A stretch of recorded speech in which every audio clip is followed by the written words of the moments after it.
If there was ever a motorcycle brand that could boast one of the best comeback stories of all time, well, I'm pretty sure it's the motorcycle brand that I've been enjoying for the past 4 weeks. And this is it. Hello, my name is John Marcar, you're watching Driven, and this is the much anticipated Royal Enfield Bear 650.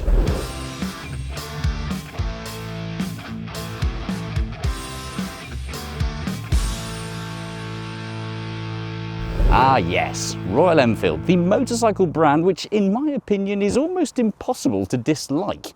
And it is impossible to dislike for a multitude of exciting reasons. Things like beautiful design simplicity, a glorious thumping 650cc engine, and some styling cues which make it all very good value for money. But let's put the gush on hold for just a moment, because there are some facts and figures that I'd like to give you about this brand, and specifically the bike that I'll be riding today, that might make you go, what, really? Would you like to hazard a guess at how many bikes Royal Enfield produced between April 2024 and April 2025? I will give you 5 seconds to consider your answer.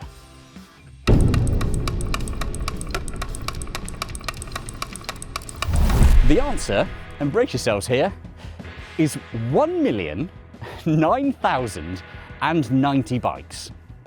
Yes, really. And if you're wondering what that is in terms of days, I've worked it out, it's 2,764.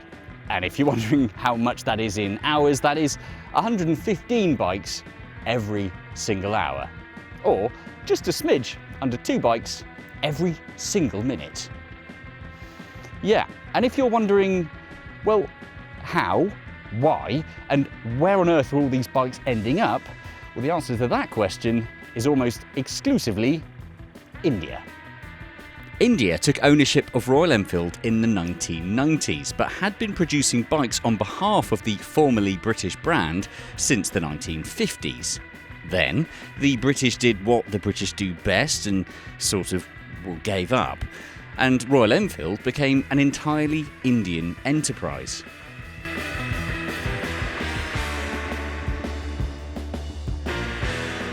Now, if we go back to the 1990s, we can think of a time when Royal Enfield were producing motorcycles and they were okay. Nothing massively special, but they were okay. But then, as time's gone on and we got into the 2000s, things got better. And just over 10 years ago, in around 2014, Royal Enfield started producing some bikes that were, well, really good. And since then, another 10 years on, things have continued to be good. In fact, more than good. Things have been excellent. Like this.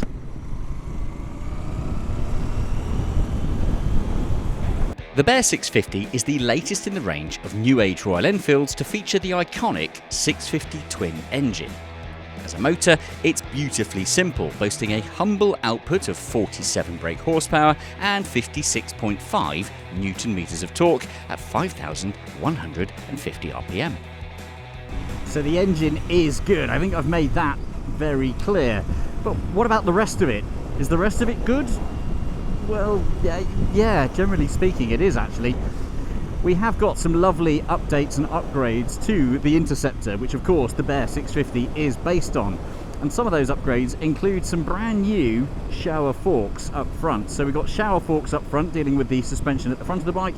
We've also got some twin tubes at the back, also from Showa, which are adjustable. So if you are riding with a pillion on the back, or you want some luggage, or perhaps you find the ride just a little bit stiff for your weight, then you can make little micro adjustments there. In terms of stopping power, we have also got some rather lovely brakes. We've got a single disc on both the front and on the back of the Bear 650 that get the job done perfectly. Bear in mind, this isn't a high power bike, so the stopping power isn't massively essential. We don't need to have, in my opinion, big double discs on the front and 8 calipers doing all the stopping work. What we've got is perfectly fine. And off-road is the plan for the Bear, proven by the 19-inch front wheel and 17-inch rear, which helps with a bit of obstacle management.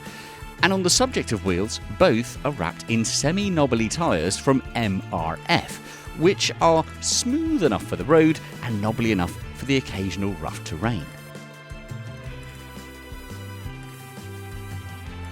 In terms of riding position, for me at 6'1", it's a very comfortable motorcycle to ride. I'd say if I were a little bit shorter or even maybe a little bit taller, I don't think I'd have any complaints about this at all.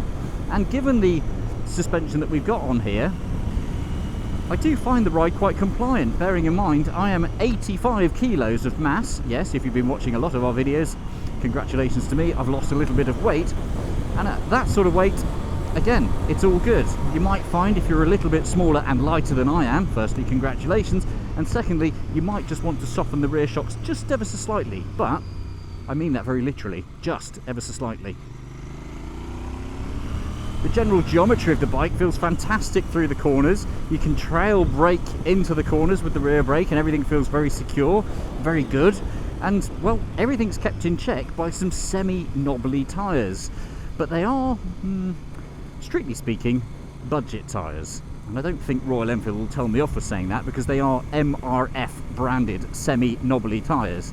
Now, here's the thing. Yes, they are, strictly speaking, budget tyres, but I haven't had any issues with them at all. In fact, I've been very impressed by the tyres on this bike.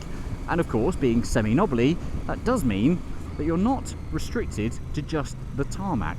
The name Bear 650 for this bike comes from an adventurer, a stuntman, who used to ride his motorcycle through desert terrains and off-road and over jumps and doing all sorts of exciting things. So as you would expect, in the sake of the namesake, it needs to be quite good off-road, and well, guess what? It is. Simplicity is the key to Royal Enfield's success. Rider modes are limited to, well, on or off, and there's no fancy trick electronic aids, rider modes or electronic suspension adjustments to speak of. There is a fancy TFT colour screen which, when paired with your smartphone, can display navigation maps and other rider data. However, ultimately, what you see with the Bear 650 is what you get, and that, in my opinion, is all brilliant. With just the right amount of simplicity, helped by sheer volume of bikes sold per day, it means that the other good news comes at the point of checkout. The Bear 650 has a price tag of just £6,749. With a PCP and a £1,500 deposit, you're looking at a monthly payment of around just £85. Now, what about for everyday use, things like practicality and fuel consumption? Well, again, it all tends to be quite positive news on that front. A full tank of fuel will very comfortably get you 150 miles of range, and again, yep, I've seen that. I've used this bike to ride from my home in Warwickshire down to Goodwood for the Festival of Speed, where coincidentally I was riding something very exciting Royal Enfield up and down the hill. And yeah, got me there and back, no issues at all. A couple of fuel tanks to get there, a couple of fuel tanks to get back, easy peasy. Also, let's just consider the fact, as I strategically roll on and off of throttle, that this is a completely standard bike. This is a pressed bike with absolutely bog standard exhaust pipes, and I think it might be the best sounding Royal Enfield, stock Royal Enfield, I've ever heard. Now, I have complimented this engine many times before, and in fact, the most read article on the Driven website was the one where I got all gushy about the Continental GT Twin 650, which is of course exactly the same engine that we've got on here. Now, since the Continental Twin GT 650, the engine has been updated slightly. We've got a little bit more power and a little bit more torque, and all of it just gets the job done perfectly. Sure, if you've got mates with 1000cc superbikes, you're not going to be keeping up with them on the mountain passes, but you will be having a great time, because the engine's power delivery is what makes this, the 650 Twin, so fantastic. It is just the right amount of power to do all sorts of fun things. Fun riding, the occasional overtake, and if you do want to take the bike off-road as well, you're not wrestling with hundreds of horsepower to try and get traction out of the back wheel. It just gets everything done brilliantly. Now, in terms of rider modes and electronic aids, well, again, this is what makes Royal Enfield so good, in my opinion. It's all simplistically brilliant. The rider modes are on or off, and that's it. There's no wet mode, sports mode, rally mode, touring mode. There's no adjustment electronically to the suspension or the way that the brakes feel. There's not even a quick shifter on here. Yes, you can roll off the throttle and click up a gear and roll off the throttle and click down a gear if you want to do that, not pulling in the clutch lever. But do I miss having a quick shifter? No. It's a fantastic all-round package, this. I'm so glad I finally got my hands on one. So, is it all good news? Well, for the most part, yes. But, and there is a big but, it is worth mentioning that, well, the competition are catching up. The area of classic styled motorcycles with a 650 style engine all wrapped up into a good package, well, that was dominated by Royal Enfield only about 5 or 10 years ago. But now the competition are watching, and you've got competitors such as Yamaha, Kawasaki, and even Ducati, thanks to their Scrambler arm, who are all producing a similar thing. That means Royal Enfield better be watching. The suspension can feel a little floaty at motorway speeds unless you have a full tank of fuel weighing it down. Speaking of fuel tanks, the predicted range can be a little overcautious too. I've had a few rides where my predicted range has plummeted to 0, only to find out once I'd nursed my way to a petrol station there was a good 5+ litres of fuel still left in the tank.